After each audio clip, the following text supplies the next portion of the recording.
Welcome back, Mr. Balázs. We noticed a special relation between you and this castle and the geographical area here. Can you tell us about what is the relation between you and this area and why that it's kind of special? I was always interested in castles from my early childhood, and the best castles of the 12th, 13th century, which was the high time of the castles, were built actually here in the Near East, especially in Syria. This one, Qala al-Hosn, or the Croix de Chevalier, as foreigners know it, is, I think I'm not exaggerating when I'm saying that this is the largest and the best preserved and the most complex such military structure from the 13th century, possibly all around the world. So this is something extraordinary. The other place where we are working and where we started working, the Syrian-Hungarian Archaeological Mission, is also in the coast. It's closer to Tartus. Tartus is my favorite town, sorry. From the first time I arrived there in 1995, I spent the first year in Damascus to study Arabic. Okay. And the first time I arrived on the 23rd of December, or something like, no, 24th, 25th of December, 1995, when I arrived to Tartus, it was raining lightly and it was completely dark, and we came from the Kadmu station.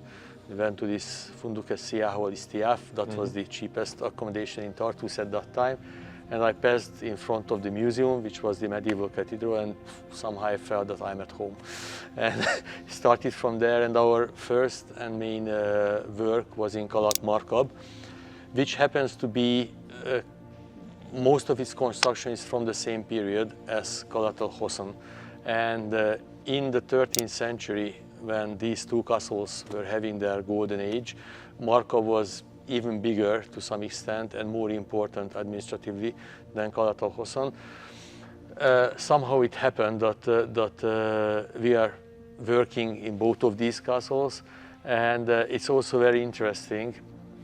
You asked about attachments and these things, that Hungary, our country, is also attached to both of these castles, because in 1217, 1218, the Hungarian king came to the Holy Land on a crusade with his army, and he stayed in Palestine for a while, and then he decided that no need for fighting, he will go home. He was the only European at that time who went home by land and not by ships. And during those 200 years. So he took all his army, the bishops, leaders, everybody, with him, went all around the Lebanese coast, and then visited Qalat Hosn and visited Qalat al-Markab too. And he made a donation that every springtime, at the time of Easter, there should be 24 kilos of silver sent to Qalat Hosn and 24 kilo to Qalat al-Markab for maintaining the castles, the two castles. And he decreed that it should be sent forever and ever. And by the way, this king of Hungary, Andrew II, who visited Hosn and Markab in approximately 800 years ago. Yeah, it's a long-term relationship. In 1218, in January, his mother was from Antakya. He was a princess from Antioch who married to the Hungarian king. And so Andrew II was half, let's say, Near Eastern from the Crusader states here. Of course, Hungary stopped sending this money. I don't know when. At least in 1271, when the Mamluks took over the castle. But Hungary is back again because the Hungarian government decided to send money for rebuilding the parts destroyed in the war and damaged in Qalat Hosn. And it was actually on the 800th anniversary of this visit of the Hungarian king to this castle. حابين نحكي شوي عن الأهمية التاريخية لقلعة الحصن، كونك مدير قلعة الحصن وبنفس الوقت كمان عم تشارك البعثة الهنغارية بأعمال الترميم. أهلا وسهلا فيكم. أول شيء شرفتونا. طبعا تعتبر قلعة الحصن من أهم قلاع العالم من العصور الوسطى وأضخمها وأكثرها محافظة على فن بنائها حتى وقتنا الحالي، وهي تمتاز بهندستها العسكرية الفريدة وقوة تحصيناتها الدفاعية. بنيت القلعة على هضبة بركانية شديدة الانحدار، تمتاز بموقع استراتيجي هام جدا. الإشغال الأول لموقع قلعة الحصن كان في عام 1031، حيث أمر أمير حمص شبل الدولة نصر بن صالح بن مرداس ببناء حصن صغير ووضع فيه حامية كردية، ومن هنا جاءت إحدى تسميات قلعة الحصن نسميها حصن الأكراد من هذه النقطة. طبعا المنطقة قديما يوجد قرب قلعة الحصن تل نسميه تل حتي، حيث جرت معركة بين الحسيين والمصريين، ولكن لا يوجد أي دلائل في موقع قلعة الحصن على إشغالها في ذلك الوقت، وإنما الدلائل الموجودة هي تبدأ من عام 1031 عندما أمر في أيام المرداسيين.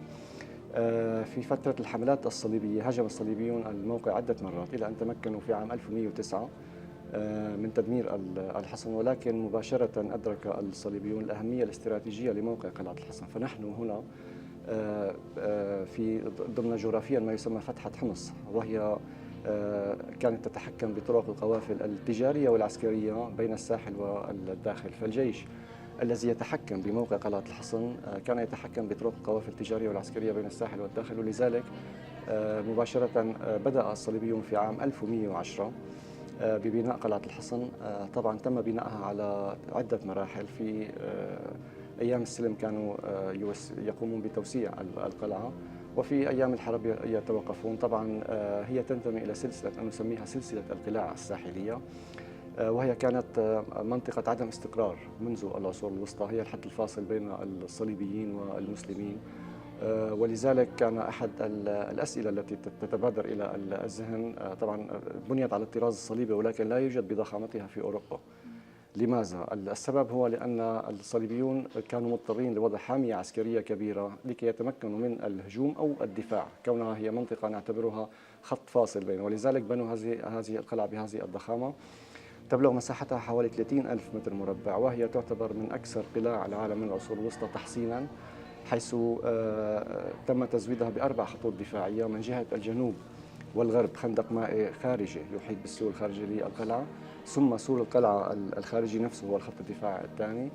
الخندق المائي الذي يفصل بين القلعتين الخارجية والداخلية ولا سيما من جهة الجنوب والغرب هو الخط الدفاعي الثالث، ثم جدران القلعة الداخلية نفسها. وبالتالي لن نقول أنه كان من المستحيل، وإنما كان من الصعب جدا اقتحامها بطريقة عسكرية. هناك عدة محاولات كانت للسيطرة على القلعة في العصور الوسطى، مثلا من قبل صلاح الدين عندما كان يحرر بلاد الشام من الصليبيين. حصر القلعة لفترة شهرين، ولكن نتيجة لقوة تحصينات القلعة الدفاعية غير الاستراتيجية واتجه كان باتجاه القدس. لاحقا وبعد حوالي 90 عام صلاح الدين في عام 1188 في عام 1271 كانت الظروف يمكن أن نقول الظروف الاستراتيجية أو الظروف العسكرية مناسبة للظاهر بيبرس لكي يتمكن من أخذ القلعة من الصليبيين، حيث كانت الإمارات الصليبية في ذلك الوقت إلى زوال. تم حصار القلعة حوالي شهر ونصف من قبل الظاهر بيبرس. فرسان القديس يوحنا الموجودين هنا في القلعة فقدوا أي أمل بتلقي النجدة من زملائهم، حيث أنها كانت من آخر المعاقل التي تواجد فيها الصليبيون. ولذلك عندما تمكن الظاهر بيبرس من كسر الأسوار الخارجي ووصل إلى باب القلعة الداخلي، تم توقيع معاهدة سلام أو سلم بين الصليبيين الموجودين هنا فرسان القديس يوحنا والظاهر بيبرس لكي يسلموا قلعة الحصن ويذهبوا بسلام إلى طرابلس. طبعا هذا كان من مصلحة الطرفين، حيث أن الظاهر بيبرس أعاد استعمال القلعة كمركز لإمارته في بلاد الشام، وكان من المناسب له أن لا يقوم بتهديم أجزاء منها بواسطة المنجنيقات.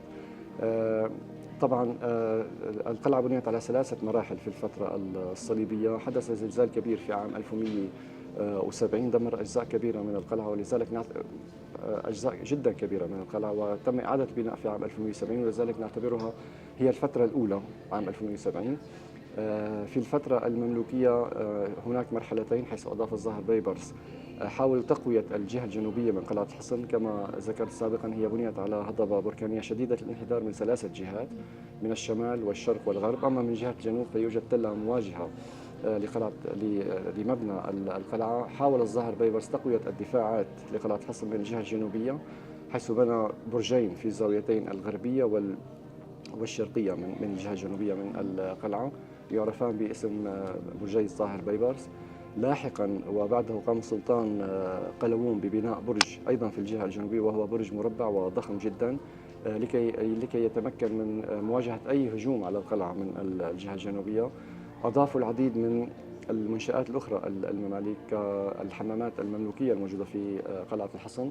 وعندما اكتمل بناء القلعة في عام في أيام أو في فترة المماليك، تحولت الجهة الجنوبية إلى أقوى جهة في قلعة الحصن.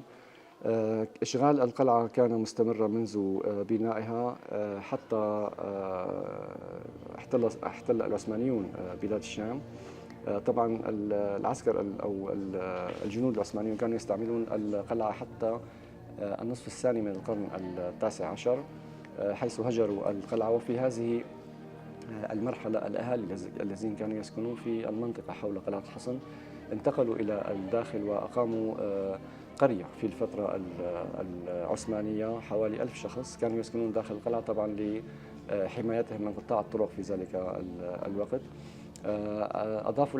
أضافوا العديد من البيوت والإنشاءات خلال الفترة العثمانية. عندما حضر العالم الفرنسي بول دي شام في فترة الانتداب الفرنسي هنا، عمل في القلعة منذ عام 1928 حتى 1936. قام بإزالة جميع المنشآت التي تم إنشائها في النصف الثاني من القرن ال19 التي نسميها القرية العثمانية. إذا راجعنا الكتب التاريخية والعديد من العلماء الآثار الذين درسوا قلعة الحصن، نلاحظ أن التركيز كان على فترة العصور الوسطى، الفترة الصليبية والفترة المملوكية، وأهملت الفترة العثمانية أو فترة شغل القلعة من قبل في الفترة العثمانية. ولذلك يوجد لدينا يمكن أن نقول فجوة في دراسة قلعة الحصن وهي المرحلة العثمانية. أنا أقوم بدراسة الدكتوراه في الآثار في جامعة بيتر بازماني في هنغاريا، وموضوع بحثي هو عن ملء الفجوات في دراسة قلعة الحصن، حيث يجب أن نقوم بعمل توثيق شامل للمنشآت التي تم إنشائها في هذه الفترة. طبعا لابد من الذكر هنا أن منذ استقلال سوريا في عام 1946 تم تسجيل قلعة الحصن كأحد الأبنية التاريخية في المديرية العامة للآثار والمتاحف.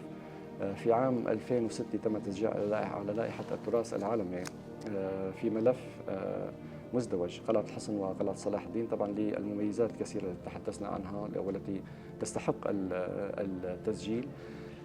Great. So now you have a mission from Hungary. Yes. And this, what are the most important discoveries about the eras that passes this castle? Can we talk about them?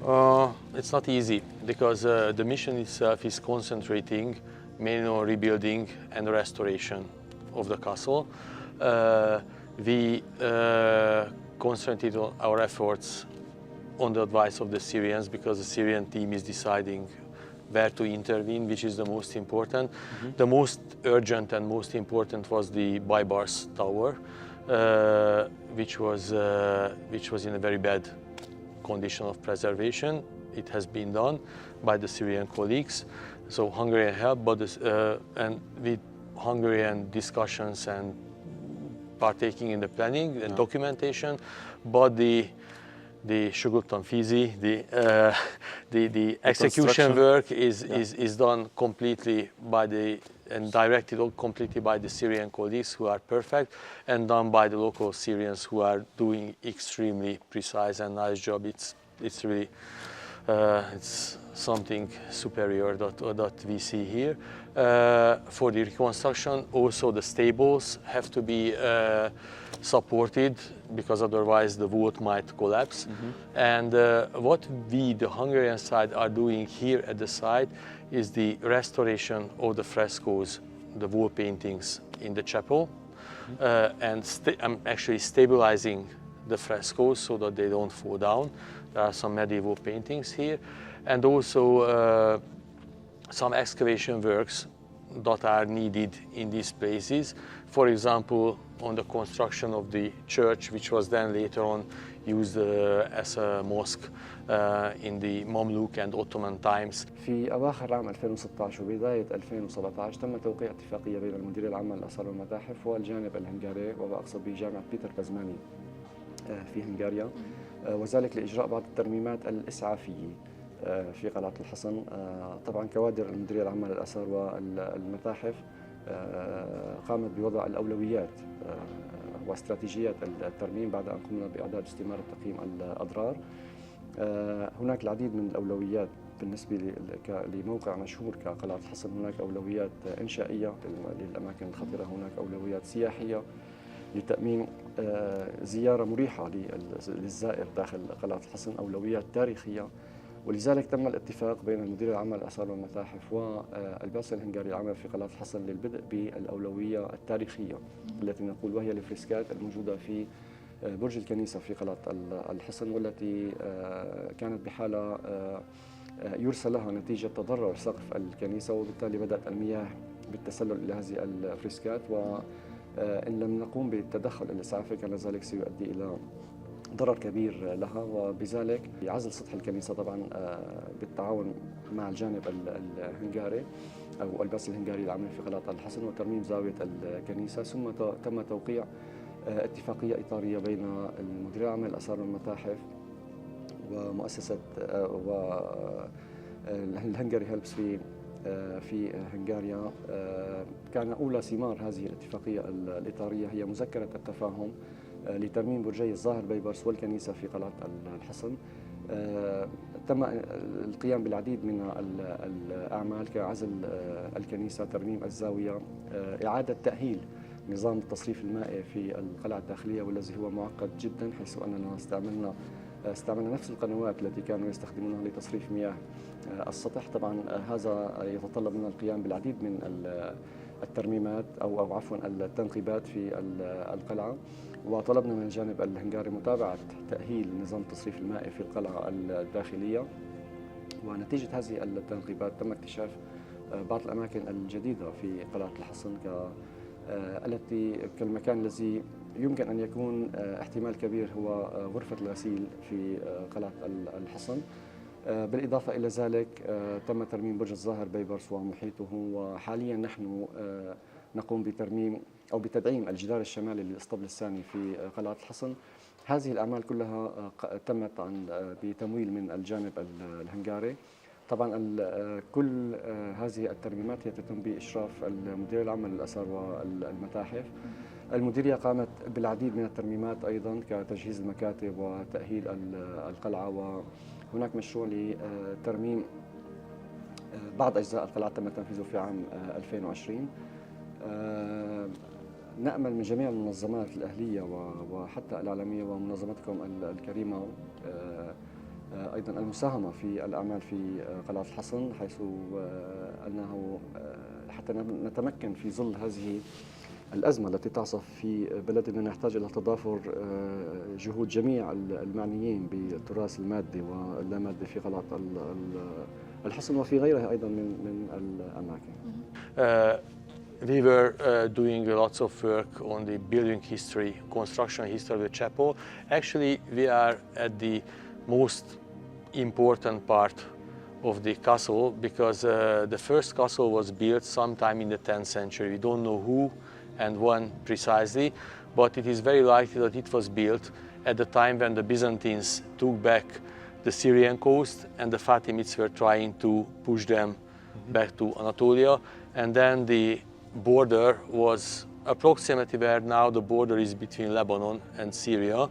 To the south of the Nahr al-Kabira, Janubi, you had the Fatimids, to the north you had the Byzantines. And this is the time where most of the castles were built in the Syrian coast.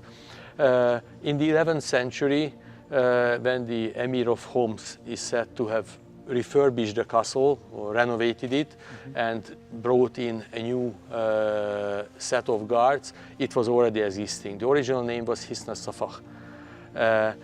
And then in the afterwards, when the Crusaders arrived, they finally took the castle in 1110, 1111. We don't know what they did here, and we also don't know what happened to the castle after 1142, when the Hospitallers, or the Knights of St. John Fursankadis Johanna, took the castle, and the whole area was given to them by the Count of Tripoli. We also don't know how that castle looked like, because we know from the Arabic sources that in 1170 there was a huge earthquake. This earthquake destroyed the whole Syrian coast. It destroyed Tripoli, Antakya, all the castles, and it is mentioned by one of the sources that this was the time when even the chapel, the church of this castle, was heavily destroyed. Now, if you go to the chapel, you will see that this is one single construction, no remains of any repair. Okay. This means that this was built after the earthquake.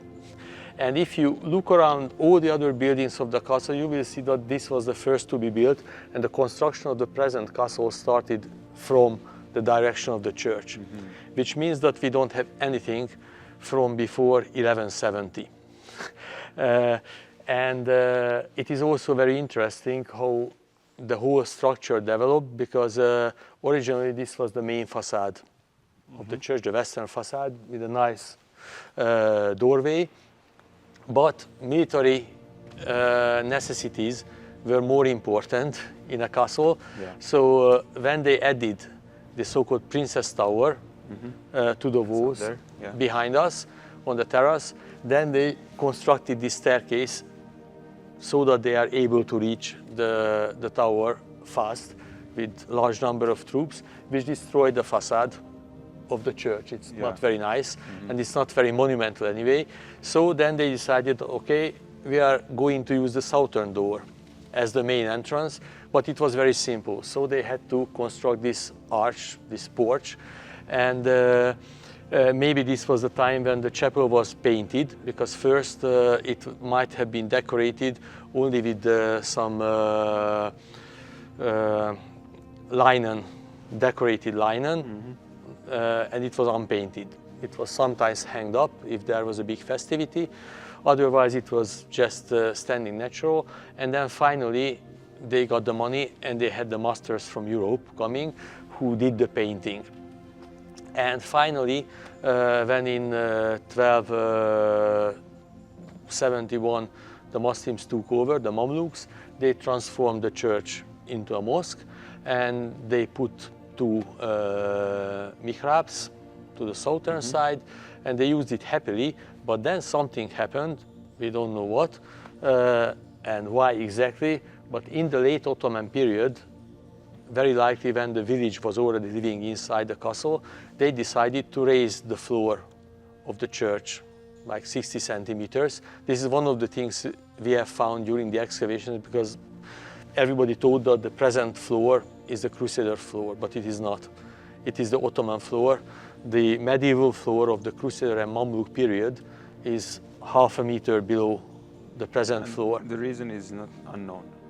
The reason is unknown. I have this speculation that the problem was that it's very strange for a European, because most of the Europeans always think about the Near East that it's only sand and palm trees and camels and that's it. But no, it was like anything in Southern Europe. The climate, the environment, the plants, everything is here. It's like Southern France, or I mean, exactly the area from where the Crusaders came from. So the problem here is that you have too much rain, especially in the winter. One of the biggest problems even now in this castle is how to get rid of the lots of rain which is coming here and entering the walls and the holes, and you have to get rid of the rain. And that's why we started this project to try to excavate the medieval water canalization system. Because the problem is that in the Middle Ages also you had lots of rain, and they had the same problem. And we are sure that they had a perfect solution for that. Of course, yeah. The only thing is that we have to revive what the people in the Middle Ages did. And first of all, we can get rid of the extra water which is not needed. A very, very important thing what we already started doing in Markab, that we started to revive these canalization systems. We can get rid of the water of the toilets, and we don't have to dig new canalization. You just have to renew the old ones, because they also were using toilets. They also had to get rid of the dirty water, and we can start using the cisterns. So now we have the problem of getting rid of rainwater. Yes, and this problem was getting worse and worse after the Mamluk period, in the Ottoman period, when the castle was not used as a fortification anymore, but the village was living here on top of the roofs and everywhere, and they didn't maintain the canalization system, so it was choked after a while. They also started to fill up the level of the courtyards. This means that the level was raised, but the level of the mosque was still down there. It was like an artificial pond. So all the rainwater during the winter was going into the mosque and making life difficult, and that's why they had to raise the floor level of the mosque. And they did it very precisely and neatly, and it's one of the works we try to document. Okay. So if we can determine the percentage of your restoration works, when will you finish the restoration? Restoration? Is it like 60%, 70%? Yes, this just the research. I'm not talking about restoration. Just the research in a castle like this, like 3 or 4 generations. So just the research. Yes. No, I mean the restoration. But of course, the very important first phase of the restoration is almost done. This year, both the Hungarian side with the chapel, with the frescoes, the wall paintings, and the Syrian side with the reconstruction of and the supporting of the stables will be finished by the end of this year, and then we will see how we can continue. Lots of work is to be done here in the castle. Just if you think about reviving this water collecting system, one of the biggest problems in the 21st century is the lack of water. Yeah. Population is rising, and we want water. Just imagine that this castle, very few people can imagine it, because you look at it and it's beautiful white limestone, whatever, but this is sitting on a basalt mountain. So everything is basalt underneath. Yeah. All these stones were brought, these limestones, which are on the facades, they were brought from a quarry, Makla, 5 kilometers away. Everything was cut there, brought here, and built on the basalt mountains.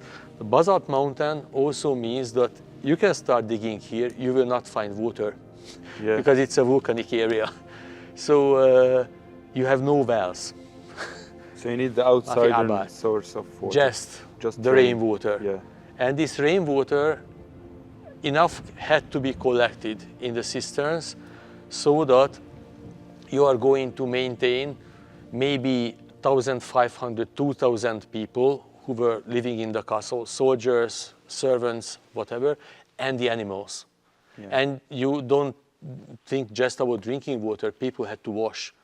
They had to wash their clothes. Everyday water, everyday life. Yes, yes. So huge amounts of water, and also for giving drink to the hundreds of horses and pack animals, donkeys, whatever.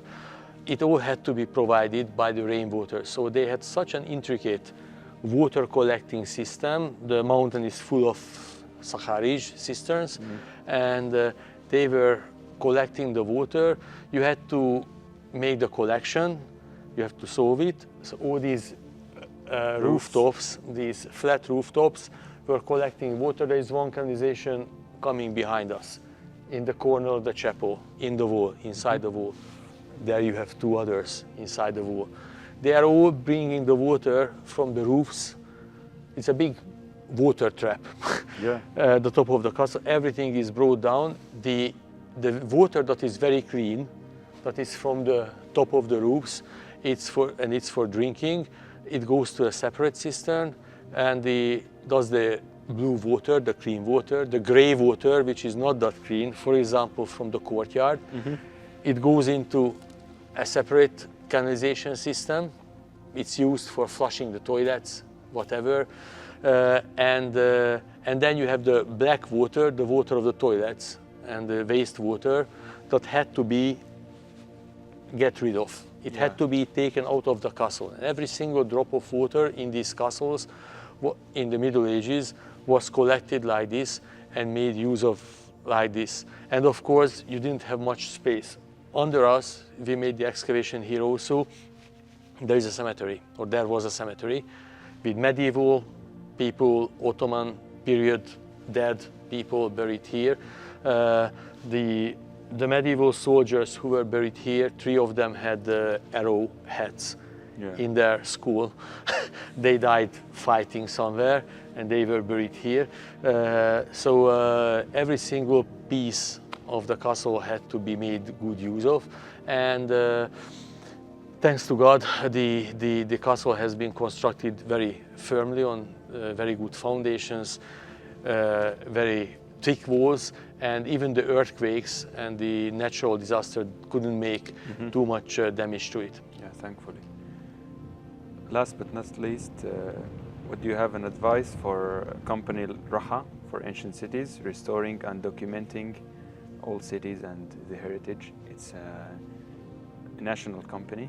And for other people, for local Syrians, an advice or a word to us, if you had anything? Well, I know that now the situation is very, very, very hard. So for local people, if they can do and visit places like Qalaat, try to do it. And try to understand how this great structure was built, and how during the centuries this joint heritage was built. You have here Crusader, you have here Mamluk, you have Ottoman buildings, everything during these, let's say, 1,000 years, it was developed into a unique complex. That's one thing. Another thing for any heritage management and restoration, now there are hundreds and thousands of archaeological sites in Syria that need urgent intervention. So in finding which are the priorities, because you cannot do anything at the same time, especially not in these bad and harsh conditions, try to find those that help and support the living of the people the most, and try to concentrate on those parts which are the most endangered and on parts that are the most useful, like water collecting systems. In the ancient times, in the dead cities, Mudun al-Mansiya, and in the Middle Ages, much of the water supply was solved this way, by collecting the rainwater. And these systems have to be revived, maybe not for drinking, but for agriculture. It would be extremely useful and clean. And rainwater is very useful for agriculture anyway. So if we try to concentrate on the most urgent and most needed things, the most endangered buildings, for example, and that are close to centers of habitation, so tourism and water management and all these things can bring support and help to the local people living there, it would be very important. And if the castles also start to give like water to the local people, they will appreciate it more. بس إنه رأينا منذ قليل وجود عدد من الكسر الفخارية تقوم البعثة الهنغارية بترميم أجزاء منها. هل تتزامن عملية الترميم مع التنقيب الأثري في الوقت الحالي؟ طبعا لا يوجد عمليات تنقيب بهدف التنقيب في قلعة الحصن، وإنما نتيجة رغبتنا بإعادة تأهيل نظام التصريف المائي في القلعة الداخلية، كان لابد من إجراء بعض التنقيبات لكشف القنوات المائية. في أثناء القيام بهذه العمليات طبعا يتكشف لدينا العديد من الكسر الفخارية. وجدنا العديد من الهياكل العظمية التي تعود إلى الفترة الصليبية والفترة المملوكية أيضا. هذه اللقى الأثرية تم تجميعها في مستودع في قلعة الحصن، وبالتعاون بين المديرية العامة للآثار كوادر المديرية العامة للآثار والمتاحف وخبراء البعثة الهنغارية. طبعا يتم توثيق هذه اللقى، يتم تجميع هذه اللقى. ممكن أن نقوم بتجميع العديد من الجرار أو الأواني الفخارية والتي من الممكن استعمالها لاحقا في العرض المتحفي. طبعا لابد أن نذكر أيضا أنه من ضمن الأعمال التي تمت في قلعة الحصن هي مشروع إدارة الموقع. مشروع إدارة الموقع هو مشروع طويل جدا يتضمن بالإضافة إلى عمليات الترميم استخدام في جميع الفراغات في القلعة بشكل جيد يتماشى مع المبادئ المعتمدة حديثا في جميع المواقع الأثرية المهمة. تمت دراسة هذا الملف أيضا بالتعاون مع البعثة الهنغارية، وتم وضع الأولويات للبدء بعمليات الترميم. ومثلا افتتاح مركز للزوار في قلعة الحصن يعرض بعض الفيديوهات، فيديوهات عن تاريخ القلعة، فيديوهات عن الأساليب المعمارية التي تم استخدامها، وهذا يشكل نقطة جذب سياحي ويعطي للسائح جولة أكثر غنى وأكثر راحة أيضا عند زيارة قلعة الحصن. ما هو رأيك بوجود شركة وطنية كشركة رحى تعنى بتوثيق التراث المادي واللامادي وأعمال الترميم في الوقت الحالي؟ طبعا كما ذكرت سابقا نتيجة الظروف الصعبة التي نمر بها حاليا في بلدنا الحبيب سوريا، تعتبر هذه الشركات مثل شركة رحى التي تعنى بالاهتمام أو بترميم أيضا النظام التراث المادي واللامادي في قلعة الحصن، تعتبر مساهماتها هي مساهمات جدا مهمة، لأننا نحتاج في هذا الوقت إلى تضافر جميع الجهود الدولية والمحلية والمجتمعية وحتى مبادرات المجتمع المحلي، بالإضافة إلى الشركات مثل شركة رحى، لكي نقوم بالحفاظ على هذا الإرث التاريخي الهام. هو مسؤولية جدا كبيرة وجدا صعبة وتتطلب الكثير من الجهود. طبعا أعمال الترميم هي أعمال جدا معقدة وبطيئة في نفس الوقت، لأنه يجب أن نقوم بتوثيق ودراسة معمقة لجميع الأماكن التي ننوي ترميمها، ولذلك فإن وجود مثل هذه الشركات الخاصة كشركة رحى طبعا هو مبادرة أو يمكن أن نعتبر أنه جدا مهم للمساهمة في الحفاظ على التراث المادي واللامادي في سوريا.